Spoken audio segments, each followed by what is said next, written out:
Thank you, Adrian. Tēnā koutou katoa. Can I first of all thank you all for being here at one of the Commerce Commission's CCCFA seminars. It's heartening for me as a minister who's very concerned about how the CCCFA is being enacted out in our communities to see so many people in the room being proactive and wanting to collaborate with the Commerce Commission to make sure that there's good practice out in their community. One of the reasons why I asked for the Commerce and Consumer Affairs portfolio was because my electorate of Mana, which is just north of Wellington here, I see firsthand a lot of damage that is done to families in and around vulnerable consumers around some predatory type behaviour to lending. So it's my number one political priority to make sure that we deal with some of the harsh edges of what I think isn't working with the CCCFA at the moment. I've seen firsthand and have been taken under the wing of many people in this room to see some of the harm that has been done when people get into debt spirals as a result of predatory lending. And you know, it is a priority for me to make sure we can tighten up the regime to make sure we can lift those families out. As part of that, I see the changes to the CCCFA as one part of the triangle. Another of it is lifting New Zealanders' financial capability and noting, Soraya, your presence here today, but also making sure that we have an alternative or a safe place for people to lend, to borrow, sorry. Because I do know that from time to time, a lot of families, obviously many families in New Zealand, have to go and get some credit or have to borrow money to make sure that they can achieve their long-term goals in life. But I think we're seeing far too many families at the vulnerable end of the spectrum being preyed upon, which is why we're obviously progressing with the review of the CCCFA. We're going to be releasing the discussion document in a couple of weeks, essentially a chance of the public and the sector to have its say around the proposals or what's going on in the sector, and I would encourage you to take part in that.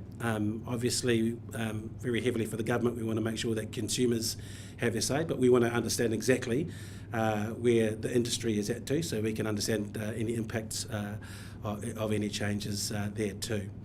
It's been a busy time for us as a new government, but we certainly want to make sure that making sure we have an economy that works for everyone and making sure that everyone in our community shares the fruits and the benefits of any GDP growth, which we have at the moment, does flow down into the community. We're making some changes that come into force on the 1st of July, which we hope will give some families some more room in their budgets, with those low-income families room in their budgets to start living a better life.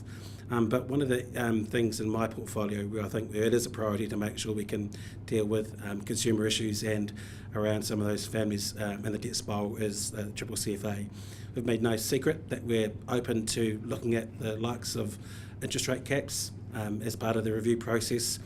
Some of the official work found some trouble with debt collection processes and also high fees as well, which we want to throw into the mix to see what changes we can make in the CCCFA, so we can make sure we can have protections there for consumers, but also make sure that the industry is in a good place to make sure that there is a good, safe place that business can be in to make sure that, I guess, we can have a better interaction between consumers and lenders as well. As I say, I would encourage you, if you're in the sector, to give some feedback or give some proposals about what you think will work or won't work. But we're pretty serious about making sure that some of the changes that were made in 2015 are beefed up to make sure that some of the behaviour that we've seen since we took government and in opposition are changed. I think I might be telling this room stuff that they already know, but the kind of stuff that we've been seeing at agencies from the bad end of the market is the likes of assessment for loans which people obviously can't pay for.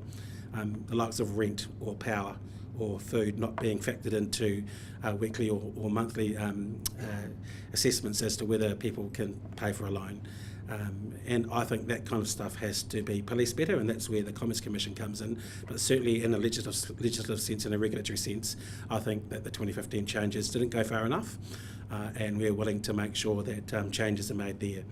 Can I just acknowledge you, Adrian, and and the comment you made about making time to be here today.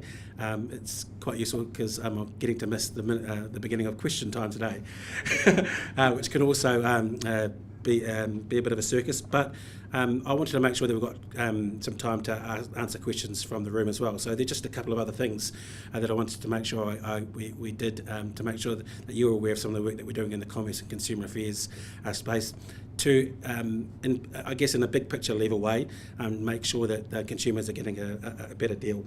First, I want to start with a new power we're about to give, hopefully, if the bill goes through, to the Commerce Commission, and that is the ability to initiate a market study or look into an industry or sector which we don't think is working in the best interests of consumers. It's a big change, and one of the big changes to the power that the current government changed as opposed to previous government is we're giving the Commerce Commission the ability to self-initiate. So if they think that a particular industry is, I guess, essentially charging too much in one sense for the goods and services that it is offering to consumers, then they're going to have the ability to look at it.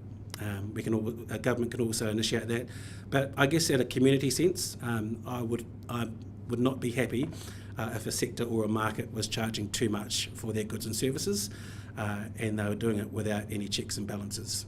That's taking money out of the pockets of hard-working New Zealanders and the money that they could have been spending otherwise and doing other things to look after their families. So that's one of the measures that we're taking as a new government. We're also looking at the Financial Services Legislation Amendment Bill, which the banking industry in the room will know about, and that is making sure that we put the consumer at the centre of the advice that the financial services industry is offering. We've seen some coverage recently around commissions in the insurance industry that we're concerned about. That's going to be part of it too. But I think, again, that'll give New Zealanders trust that the advice that they're getting from the financial sector is focused on them and in their best interests, not necessarily of the people giving the advice. So it's been a busy program. There's some other things we're doing around the consumer affairs portfolio around tickets and wheel clamping that I think are going to be interesting once they go out there. But it is my personal and political priority to make sure we make these changes to CCCFA. I understand that affects the day-to-day work that you do, but I do know that there's a section or a spectrum of the industry that is preying on vulnerable consumers.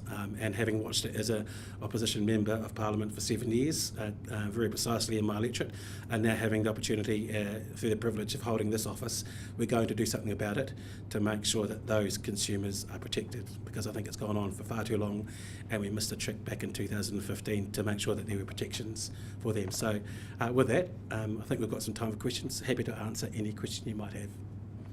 When's the discussion document coming out? So the discussion document for the CCCFA should come out by the end of the month.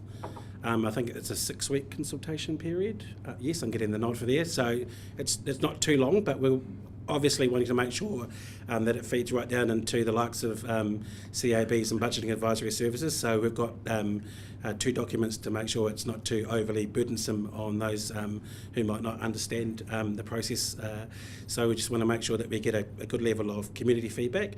I think the CABs and the budget services are going to be pretty vital to making sure we do get that feedback. But seriously, we do want any feedback from the industry. If there are implications on you that you're worried about, then that's an opportunity to let us know, or between now and when we get to the committee stage of the bill as well. But it's always useful to get those changes. We don't want to, as I may have said that the changes back in 2015, we didn't think we went far enough, but I want to make sure that we get the changes right. And if the industry's got any concerns about any of the things that they may hear about what will be in the bill or proposed that we're looking at, then we'd really like to hear about it. Okay, I have one. Yep. Okay, you talked about assessing loans with what they pay on rent, etc. We've done that for 21 years. Hence, I'm starting to simplify that process to make it a little easier for them. Because I've implemented what we call bank statements, which comes out with a report, which puts everything into categories, so it's easier for me. Is that a wrong move or a right move? Right?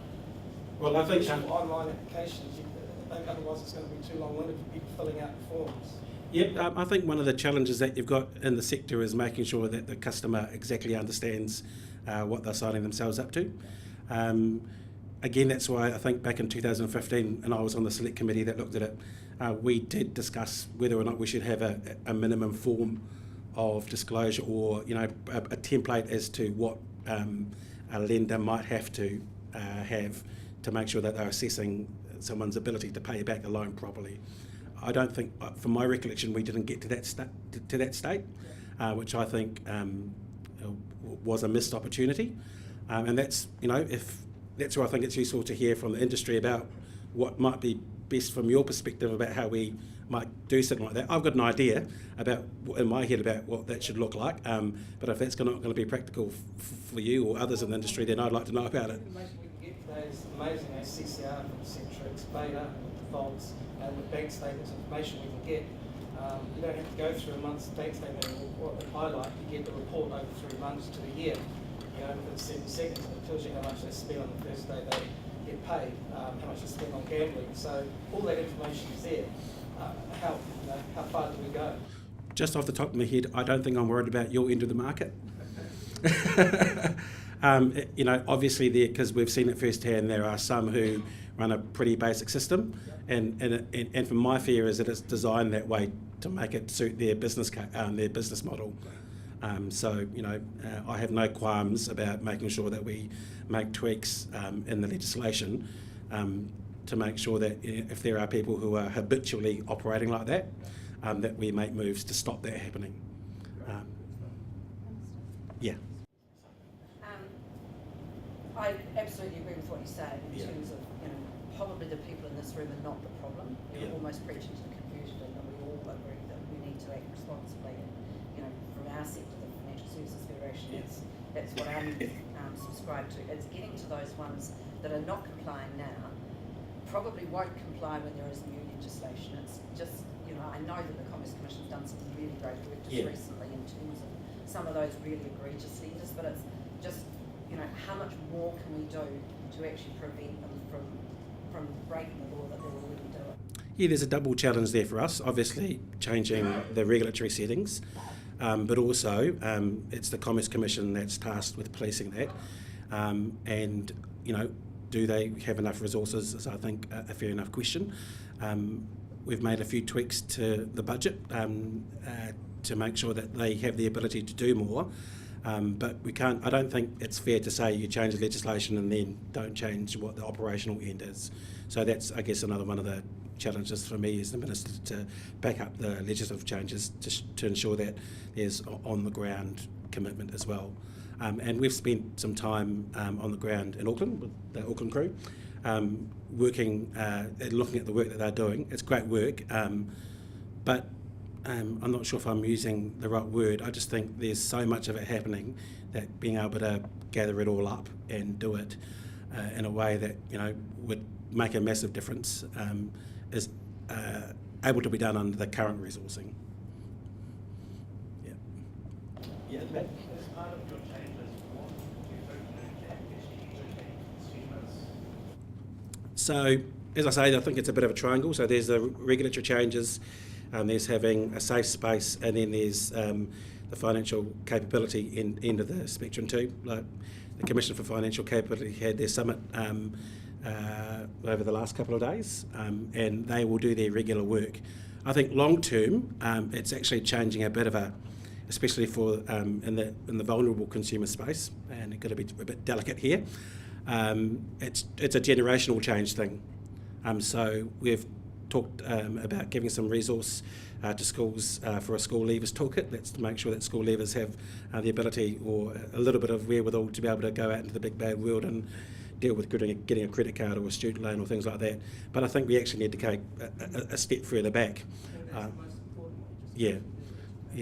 And when I boil down what I want to do in the portfolio, I want to make sure that people are making informed, wise, motivated financial decisions. Because if one of those three isn't there, then they can get themselves into trouble. I'm not reinventing the wheel here. There is a lot of work already being done, but I think a lot of it might have to be joined up a bit better. So the Ministry of Education is working with developing the school leavers toolkit. So an aspect of that is around the budgetary, giving them some financial capability. But again, I think it's making sure that, and I've met with one outfit this week who are working with Year 3 students, and making sure that they're starting to think about, the kind of decisions and understanding money. Money is sometimes a taboo subject in families, and I think that's one of those cultural things that we need to get over, and to make sure that the families are having open discussions about it.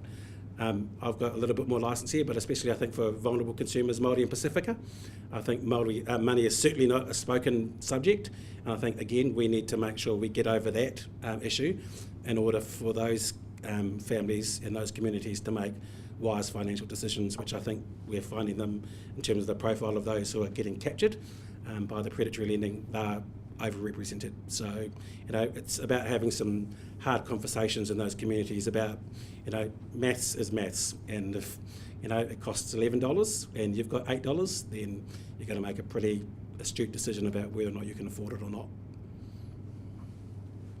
Yeah. Question for you is, we can be doing the lending, and at the time that we're doing the lending, it looks like it's compliant. Yeah. And then there's so much that goes on behind the scenes about payday lending and about clothing trucks. And what has been done to look at those, because we see a lot of our clients that are so in debt to those people. Absolutely. That they just can't The live. last 12 months. Yeah, it's just unbelievable. And the payday loans, what they're doing is the repayments on those things are so high that they default on them, and then the interest rates are so high. And the people say, oh, but it's only 1.5%. And we say, yeah, that's a day. Yeah, look, it might seem like the cop-out answer, but at the heart of that is them understanding what they're getting themselves into. It's not necessarily the sexy answer, but the education and the knowledge of making those wise, informed, motivated decisions is really important, because, and I know this because I've seen it as an MP, and family members have got into the situation as well. They're not thinking about that. They're not thinking about what they have to pay back. They've got a need. They have to get the money. They do whatever they need to do to get it. And the priority there is the immediate need, not the long-term pain that they're getting themselves into. And I think that's where we need to start being honest in some of these forums that we're having, especially with vulnerable consumers, about being, again, maths is maths. As I say, people do need to get a loan from time to time. There is a need. Sometimes you might need to borrow to go overseas for a funeral. But I think if you're in that position and there's no other option for you, then I would prefer that there are safer places to go and do it, rather than people who, as the Commerce Commission has shown recently, are charging 803% for loans. It's just, it's just not a wise decision to make. But unless they know that those avenues are out there, and they can trust those avenues, which is why I think you're going to have to go deep into the community, so people who are in authority positions know where to send people. That kind of behaviour isn't going to change. We're just going to continue. So I'm fully aware that changing the laws is just one thing. We have to change the decision making at the consumer end, and being aware of making more mature financial decisions before we're going to see any massive change. That's a big piece of work, and I think needs, instead of the regulator and government and industry kind of at loggerheads, if there is a sweet spot, I think, for everyone to be able to operate in an economy or a sector where it's much safer for people to borrow. Yes.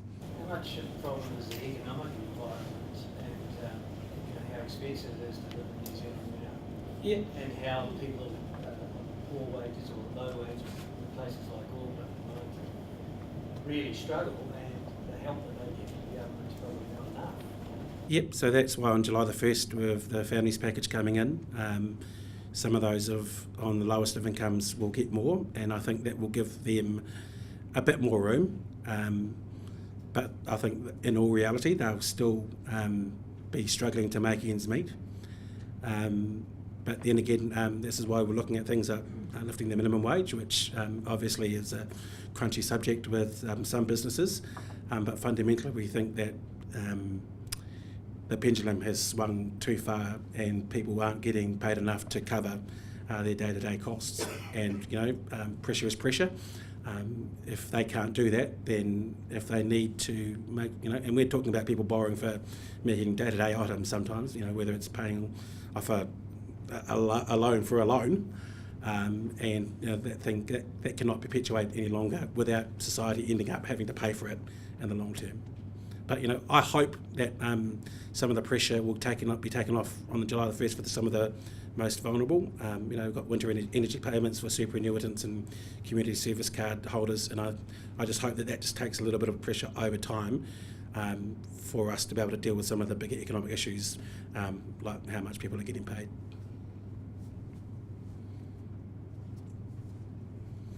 Great. Thank you.